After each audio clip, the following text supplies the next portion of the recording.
Il y a plusieurs personnes suite à la vidéo que j'ai faite sur Hugo Humbert qui disaient ce que tu dis est faux, la preuve, il a perdu sur le tour suivant. En fait, c'est pas vraiment le sujet. Le plus important pour moi, c'est j'ai pas toujours raison très certainement, mais j'essaye de vous montrer des choses peut-être que vous n'avez pas forcément vues sur le jeu de quelqu'un.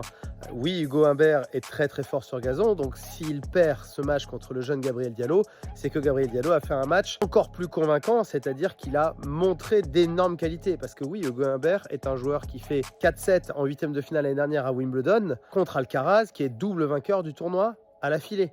Donc oui, Hugo Humbert, dans le contexte dans lequel il est, c'est son premier tour sur gazon. Il revient d'une très longue blessure au poignet.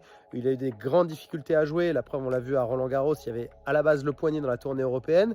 Et ensuite, il est tombé pendant son match dans lequel il a abandonné. Donc physiquement, dans le contexte où il était, il n'est pas au top. Donc déjà, même s'il est bien classé et que l'autre est moins bien classé, faire demi-finale dès le premier tournoi sur gazon, au contraire, c'est extrêmement prometteur pour lui.